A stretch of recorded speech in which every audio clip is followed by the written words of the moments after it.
Good morning, people.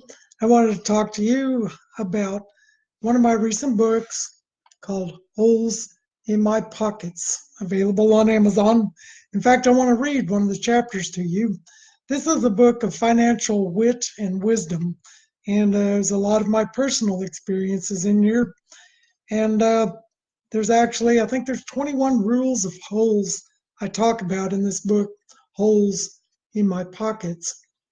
And this is rule number 9, never a lender be. Now, in chapter 8, I just talked about borrowing money. Now I talk about lending. The ninth rule of holes, never loan money to friends and family. So bear with me here. Lend money and you'll smart for it. Now let's deal with the lender part. I'm just reading from the text. I'm talking about lending money to a friend, a relative, a coworker, and I'm not talking about investment lending, which can be both risky and lucrative. About loaning friends to family, uh, about loaning to friends and family, never, ever, ever, ever loan money to a friend or a relative. Bear with me because this has a little twist to it. Then I tell a story. I once owned some thriving businesses that employed over 50 employees. There never failed to be a week in which at least one employee would approach me with a personal financial emergency, such as overdue rent, or a disconnect notice for their electricity service, or mama's urgent dental needs, you name it. Being the benevolent person that I am, I would loan them the money to see them pass their immediate challenge by sending them to a secretary for a check made out to the utility company, landlord, dentist, or whoever. The employee would make arrangements with the bookkeeper to repay the debt by a weekly deduction from their already limited paycheck. As a result of this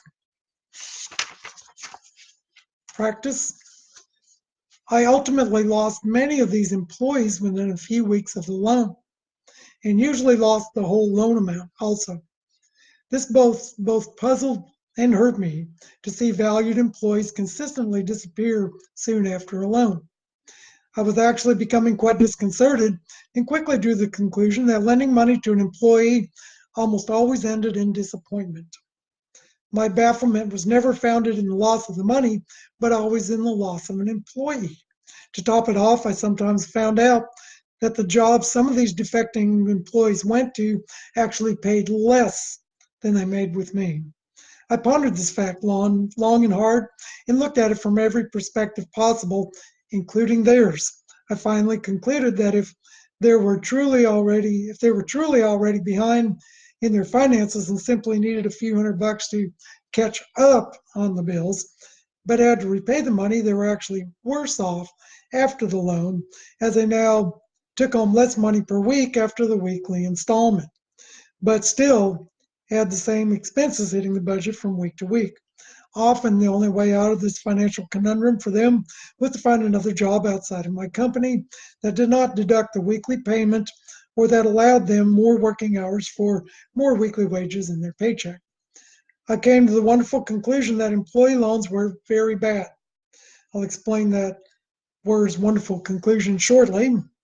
I saw that loaning money to a friend, family, or employee was almost certainly fatal to that relationship. My problem was that it was sad that I seemingly could not help the very people that I cared so much about without losing them. It was at that point I sought an answer to my dilemma outside the 9 dots of my own thinking. Then I realized that I still had the power to help the people that I loved and let them retain their dignity while maintaining a no loans policy to avoid hurting the relationships I had with them. The solution was so beautiful that I still remain in awe of this wonderful conclusion. The philosophical rule I adopted to this dilemma was this: if I could not afford to give them the money that they needed, I definitely could not and should not loan it to them. In other words, if you cannot afford to give them the money, don't ever loan someone you care about money. This is so simple and liberating. Just give it to them. After all, if you really want to help someone, then don't set them further behind with debt payments. Instead, give them a hand up.